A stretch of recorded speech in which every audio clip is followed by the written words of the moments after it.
Hey friends, welcome back to the Autry Benton Show. I'm really excited about our guest today. I think if you looked up in the definition of a gentleman in the dictionary, you would find this man. He's a hard worker and a true public servant. Today's guest is Senator Greg Hembree. He has served in many facets. He's an attorney. He served as solicitor to our county for a long period of time and now serving us in the state legislature in the northern part of the county. Senator, great to see you, Autry. Thank you for joining us today. Man, thanks for having me on today. Much. You know, I said it, but you have been nothing but super kind to me my entire life. But you know what? I don't think that's just to me. I think that's to anybody you come in contact with. You treat people with dignity, respect, and you're just super kind. And I think most public servants could take a lesson from you. Well, that's awful nice of you. I had good teachers. My parents were good teachers, and they were, really believe we're all God's little children, and you treat everybody like, golden rule. Just treat everybody the way you want to be treated, and they did a pretty good job. I make a mistake once in a while, but I try to be. And I found out, and as you get older, and you're not as old as me, but you're trying to catch me. The older you get, the people that you run across when you were 32 years old, you might not see them for decades, and then you run across them when you're 52 years old, and all of a sudden you're like, well, they say, well, you were so nice to me on that, whatever occasion it or surgery. In my case, a lot of times it was criminal cases I was working on, and they tell you that, and I don't even remember them, and they tell you, and you think, well, I'm glad I'm glad I was, so how'd it work out? Yeah. But yeah. It's naturally you, and so thank you so much for your kindness to me. Thank you so much. I want to start at the beginning. I think that most people know you from your solicitor days and where you're at as a state senator now, but I want to know the early days of Greg Hembree. What made you the man you are and where you're at today? Well, I've already sort of talked about it. I mean, my parents were my greatest teachers, and they were both teachers. My dad was a dentist, but taught dentistry, ended up retiring from, when he retired, he was dean of the University of Mississippi Dental School. Wow. And my mom was also a teacher at different times. She was a dental hygienist, but also served as a teacher in various capacities along the way. So they were two younger sisters, and that was, all foundations kind of start there, and it was a terrific foundation and a great time to grow up. I grew up in Memphis, Tennessee. A lot of people think, because I've been involved in public service in Horry and Georgetown counties for a long time here, that I grew up here, and I quite frankly didn't. I came from Memphis, went to high school, come along through school there, and then went to University of Memphis undergraduate. I got a degree in economics, and when I was in college, my parents moved to Charleston. Dad took a job teaching dentistry at MUSC, and so I was able to get in-state tuition when I decided to go to law school. Could get in-state tuition in South Carolina. So that's the main reason probably that I ended up in South Carolina, and then met a South Carolina girl, passed a South Carolina bar, and that was the end of that. I'm not leaving. I'm gonna stay. So yeah, that's kind of how we got here. Well, I'm glad you did. Okay, take me to the law. Did you know you wanted to be an attorney? I'm probably, this is kind of a two sides to this story. When I was 13 years old, a civics teacher, Mr. Patrick, had a mock trial for 2 weeks of the school year in our class. Mm-hmm. So I'm in the 8th grade, and we're learning about the court system, and he comes up with this case. It was a criminal case, a doctor that had killed his wife in the 1890s. Oh, wow. And had disposed of the body. And I ended up being lead attorney for the defense of the doctor. Mm-hmm. And every day we went to class, and for an hour we would do the mock trial, and then we would come back the next day and do it. Everybody in class had a job. Some were bailiffs, some were witnesses, one was the defendant. And I just had a ball. I just thought this was the most fun I've had in school in a really long time. And when I was 13 years old, that's when I decided I was going to be a lawyer. So on the good side of that is, when you know that early in life you've got a target to shoot at, you can kind of gear things toward that direction. And now the sad part is, when you're 13 and you're deciding you want to be a lawyer, you must be a pretty nerdy kid. It's lucky I ever got a date in high school after that. But it was a great experience, and then had a chance to do another mock trial in high school, and in that one I was a prosecutor instead of the defense lawyer, and one of the assistant prosecutors, and we did the Patty Hearst case. I don't know if it was well before your time, but anyway, it's a famous case going on at the time, and that was even more fun. This is even, being a prosecutor is even more fun than being a defense lawyer. Yeah. So I always had, that's kind of when my interest in prosecution was kindled. I mean, a very small spark at the time, but that's how I got where I got, and then ended up, like I say, ended up at USC and stayed here. Well, you pretty much, I think, answered the question, but which table were you more comfortable at early on, you know? Oh, yeah, the prosecution table, for okay. sure. Yeah. You know, the thing about being a prosecutor, and the roles are important, both of them are equally as important. You know, a defense lawyer has the job of zealously representing his or her client.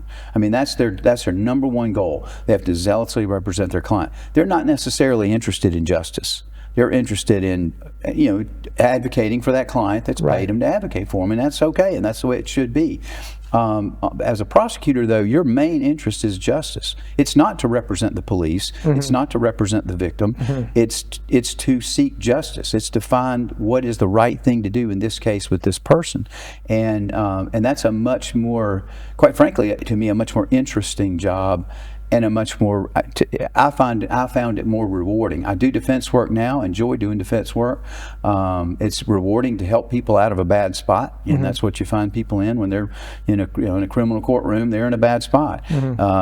But as far as just generally, you know, personal satisfaction, absolutely, prosecution was a perfect fit for me, and I loved it. I did it for a long time, and well, 25 years as a prosecutor. So, you know, I tell people I would have almost paid them to do it if I could have figured out a way, you know, if I had to. But just a really great career. That's awesome. So definitely the law early on, but you pretty much, when it come, you were going to law school.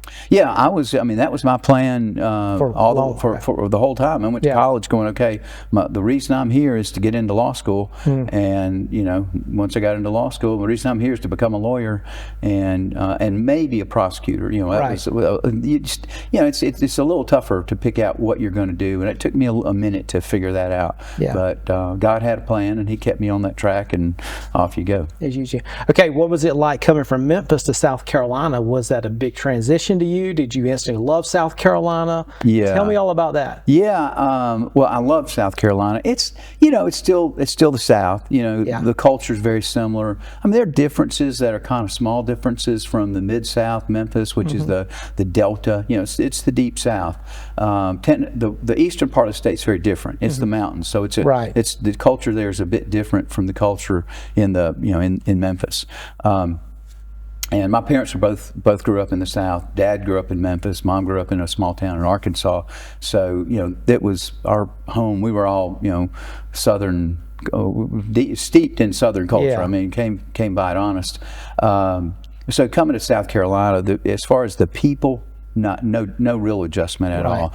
I mean, people were really culturally the same. You know, we kind of spoke the same language. I said things a little differently. A few words that they would go, "What? You know, why do you say pecan instead of pecan?" You know, things like that. But South Carolina, I fell in love with South Carolina. Those first couple of weeks was, I do remember that it was pretty lonely because I didn't know anybody. You know, I moved here.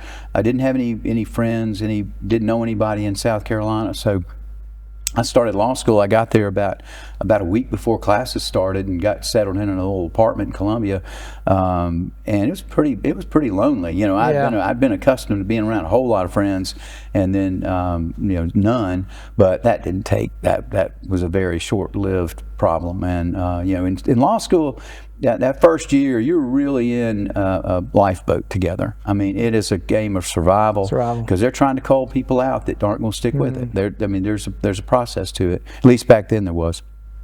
And so, you know, when you're thrown together even with total strangers in a lifeboat, you get connected pretty fast. I mean, it's almost like, it's not the military, but a little bit like basic training. You know, it's similar psychologically, I think. Yeah, my daughter's right in the middle of it now, so I can encourage her with this. So okay, hang in there. Just hang in there. It's gonna be all right. I tell her every day. So tell me about meeting your wife. So I met Renee in my second year of law school. She was in graduate school at USC, and it was an odd thing. A mutual friend introduced us, and I was dating a handful of girls. I was going out on dates. Careful now, Senator. I wasn't dating anybody, but I was, I'd date some, and so I wasn't looking for anybody to date. I wasn't looking for a girlfriend. I was trying to be focused on school. Had a year and a half to go, and my plan was I wanted to get out of school and get a job before I really, got real serious with anybody. And we met one time, and it was like the last thing you're looking for. It really, really was. And I think she was in pretty much the same spot, and that was it. I had one date after I met Renee that I already had made with a girl. Yeah. And Renee insisted that I go. She says that's just not that's the gentleman I'm talking about. It's not a decent thing. That's not decent. You should go out with her. Right? So I took her out. We had a nice time and dropped her off at home, and went home and called her name. No, that's great. That's great. So when did y'all marry? We got married in 1985. Okay. So right after school, I finished in May of '85, and we got married in December of '85. Okay, good. So we just celebrated our 40th wedding anniversary. Congratulations! It's That's quite an accomplishment. Goes by pretty fast, faster than you think. And I met your wife. She's certainly a very kind lady, and y'all compliment each other well. Well, thank you, and much like your wife, but she is a terrific partner and friend, and makes me better than I would be otherwise, for sure. But she's really a good campaigner. She's a really good retail campaigner, better than I am. I mean, better at just going into a room and meeting strangers and working a room. I can do it, but she's gifted. Yeah. And people in Columbia have asked me, well, you got anybody back home you're worried they might run against you? I said, there's one person. I got one. And they go, well, and of course, they, who is it? Who is it? Yeah. My wife, Renee. If she decides to run, she's in trouble. She's going to put me on the road. Yeah, I'm going to be out. Yeah. Well, I think it's important to say at this point, you're our family man, Senator. I mean, it's anybody to know that. And we're going to fast forward, but tell me about kids. Mm-hmm. I know we're fast forwarding in time, but. Well, we got 3 children, 2 girls and a boy, in that order. They are, well, I'm not going to tell you their ages, but they're all grown. They're all out of college, out of the house. They're all married. They all have their own children, so we have 6 grandchildren now. They all live within 30 minutes of our house, which is just like a dream come true. So we get to see our grandkids and our kids regularly, all the time. So it's a really good stage, great stage right now to be in. And but yeah, they're all this is kind of interesting. 2 of them, my 2 son-in-laws, both worked for me as assistant solicitors. Oh, wow. Before they ever met my daughters. Interesting. So, and one of them, they started dating after I was gone. I was in the Senate. And the other started dating. He was working for me when he wanted to take her out. And that's a whole nother story that's pretty fun. Yeah. We'll have to come back for that one. Yeah, we might have to come back for that one. Okay, Senator, so coming out of law school, tell me about your first job. So the first job I had was in Charleston, working for a husband and wife team. I thought it sounded cool to live in Charleston, and it was one of the worst jobs I've ever had. It was the worst job I ever had as a lawyer. Just was not a good fit with those 2.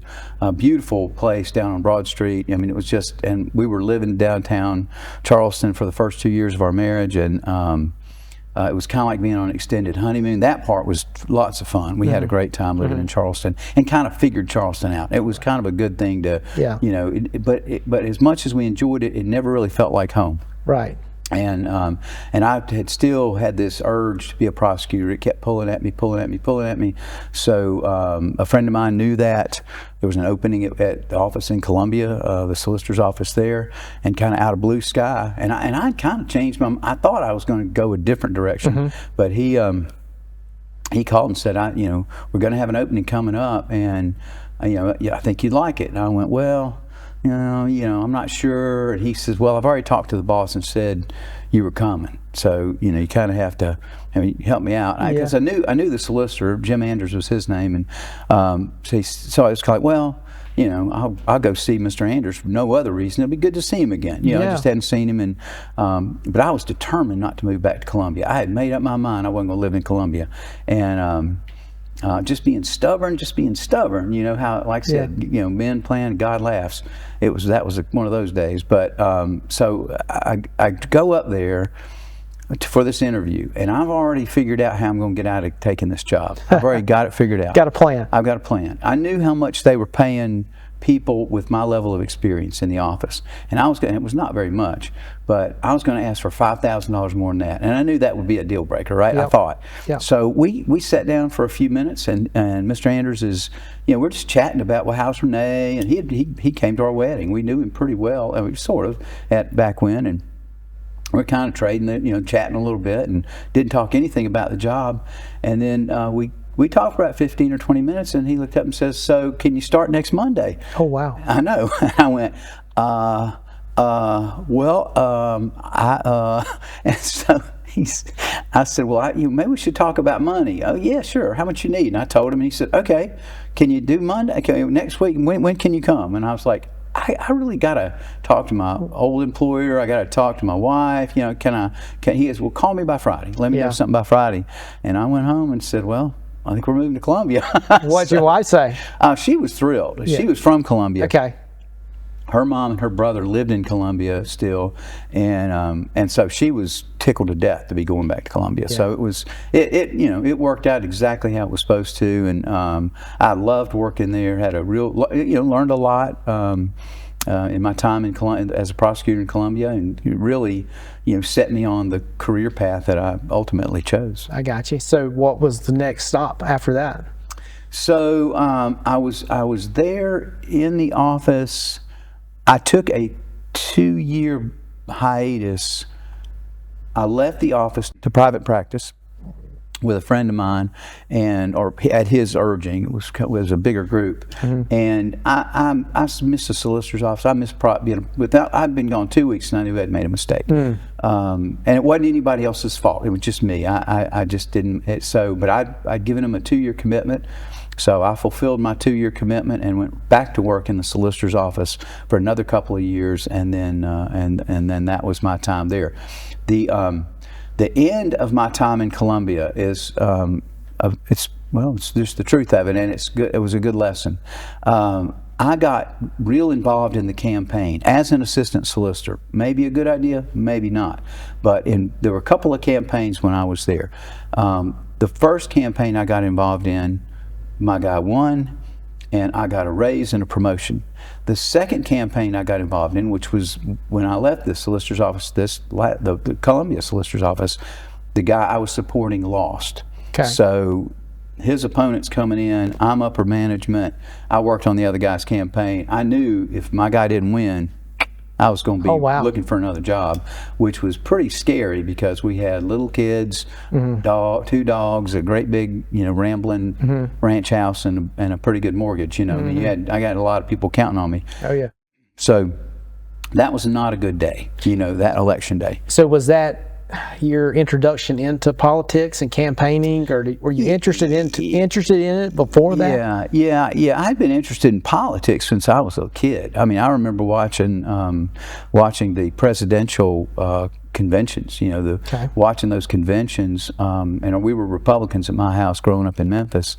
And my dad was great about challenging your thought process. Like you'd say, well, I think we should do this with Canada, and he'd, well, why do you think that? He'd sort of make you justify your position. Right. And we'd sit around and have these long conversations after dinner regularly at our house. It was I don't know if it was unique at the time, but it was, my kids wouldn't stick around for that long when they were coming along for that sort of thing, but I did. I enjoyed it. So I was interested in politics. I was student body president in my high school, and real involved. I did some things in college with my fraternity or with the school. I was in the student senate in college for a year or two. So I did a lot of that, kind of stuff, leadership related stuff along. So that was not a brand new thing. And then, of course, as far as real politics and grown-up politics, helping on some campaigns in the solicitor's office when I was there in Columbia. That's good. Okay, so I appreciate that. So it's good for our audience to know that public service, politics was always a part of you. So I think this is important that people know this about you already, because your path is merging, to where you're at today. So thank you for sharing that. Okay, so leaving there, what's next? You leaving Columbia? Well, I'm looking for a job. And I was thinking about opening a practice in Columbia. That was my, I was looking at office space, and I'm kind of going down that pathway, and would have done criminal defense work and probably some plaintiff's work. And I got a call from a friend in North Myrtle Beach who worked for the city, and one of the few people I knew in Horry County at the time. And this person said, the city attorney's job is about to come open in North Myrtle Beach. The guy was there. He's about to get let go. He's kind of running a string out, and I think it's a good job. I think it really suits you. And you got the criminal background, and they're really kind of looking for somebody with more criminal to do the city court stuff, the prosecution stuff, than the municipal stuff. I said, well, I don't really know. I don't know anybody at the beach. I mean, we got a big house. We're kind of connected to Columbia now, and so I began this process of studying on it. It was funny. I talked to my wife about it, and I thought she might just say, "Well, can't we stay in Columbia?" She loved Columbia a lot more than I did still, and she was so encouraging, as Renee would be. I say I'm kind of interested. Well, you should go for it. You should go for it. And so here I go, and ultimately it was a long, several month process. But I came down and met with the city manager. Really liked him, a guy named Bill Moss, and was so impressed with him that he probably, as a single person, got me more interested in that job than anything else, and moving here than anything, because he was not from here, but he had, he understood the lifestyle, the culture. I mean, he had learned it, and so I really went after it, and ultimately got the job on a split vote by the city council. It was it was a close vote. The fellow who was the deciding vote just passed away. A guy named Russell Burgess, who's a dear friend, but on council for many years. Anyway. So I get the job in North Myrtle Beach, and I'm sitting at home one night on a Monday night. They'd had a city council meeting, and I pick up the phone rings, and pick up the phone. It's the mayor of North Myrtle Beach, and he says, "Greg, we just had a meeting, just came out of executive session. We want to offer you the job as city attorney for North Myrtle Beach." And there were two other really qualified candidates in it at that point. It had gotten down to the three of us. And I was so excited, and I hung up the phone, and I hollered into the next room where Renee was. Renee, I got the job as city attorney. That's great. And she, she's real quiet. I didn't hear anything, and then I heard a little. Oh no! And she's kind of crying in there. Oh boy! I heard it. I go in the next room. I said, "Renee, what's wrong?" She goes, I don't know about moving to North Myrtle Beach. I just didn't expect this. And she says, well, I said, well, this, you were the one that encouraged me. I mean, it was you that sort of, you kind of kept me going. And she goes, I know, but I didn't think you'd get it. So anyway, it changed our life. Our family, we raised our family here. It was, again, it's one of those steps, and when you get to be kind of at this stage of your career, and you can look back and you see all these things that lead you to the place where you're supposed to be. Yeah. And so clearly this was what I was wanting. So how long were you there, Senator? City attorney for 4 years. 4 years. Did you enjoy it? Oh, loved it. Yeah, it was great organization. What was the biggest thing you learned, or the biggest takeaway from that period of time in serving North Myrtle Beach? Well, I learned a lot about local government and how local government should run. Bill Moss was an outstanding city manager, and so I learned. I listened to him. I talked to him a lot. We worked together every day. I worked real close with the police department. I always had. That was not something new, but they were literally. I mean, like my door was here, and police department's right there. I mean, their door is close from me to you. Right. So I saw those guys constantly, and built some great relationships there. But learning how, the broader policy implications in local government. So I wasn't learning just about criminal justice. I'm learning about tax policy. I'm learning about land use policy. I'm learning a whole range of subjects that really come in handy now. You're like, okay, I didn't use it. Here I learned all this great stuff about local government and government services. Interacting with other governments, like with county government, with state government. We did a lot of that, federal government. And then I, ended up running for solicitor, and you sort of walk away from all that. But here, 14 years later, it all comes swinging back around, and it was like a college. I mean, it was like a doctorate in municipal government. Yeah. Wow. And it's funny, like you said, things we learn along the way, even things you're dealing with probably in the state Senate today, you're probably drawing on things from those days, I would say, wouldn't you? And getting prepared for something down the road, maybe, Absolutely. So yeah, I mean, so it's all kind of, putting money in the bank, you're making deposits along the way. Yeah, absolutely. Good deal. And we're running out of time in a few minutes. So you finished. So what propels you to your next step? North Myrtle Beach's attorney. So what was your next step on career? Well, I had thought about running for solicitor anyway. I mean, I had been working in the solicitor's office in Columbia. That seed had been planted, and I had gotten to a place where I felt like I could have a vision. I could see how an office ought to run. What's important, what principles you should have to work in that job. It's such a critical job. It's critical to have the right person in that job. You get the wrong person as a prosecutor, you got troubles, real troubles. So it was already, that seed was there. And it wasn't the right timing, and I didn't move here to do that. That was not in my mind at all. My plan was to move here, be city attorney for 6-8 years, open a private practice. I will have broadened my practice base to a lot of other practice areas, and have built relationships and be in good shape to do that. But that's not the direction that things took. Quite frankly, I was watching the current solicitor at the time and things that he was doing, reading the paper. I didn't know him. I mean, we weren't. I had never met him. But I'm watching how things that he's doing, and I'm like, I'm just. You can read when you're in that business. It's like any profession. I can read the newspaper article, and I can go. You can read between the lines, and you know what's really happening. You know how this got here in real life. And what should and what shouldn't be being done. And I'm watching, going, I can't believe this guy. He's just. Right. I really was. It was stirring me up a bit, and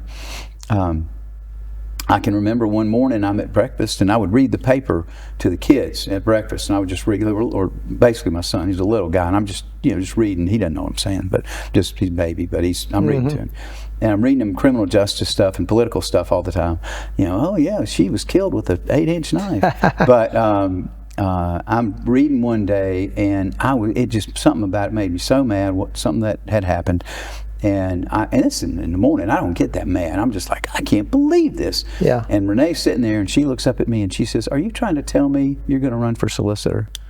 And I went, no, but I'm thinking about it. And that's kind of how that got started. I said, I can do a better job than this guy, and it's important to do a better. This is important. So that it started kind of randomly. Yeah.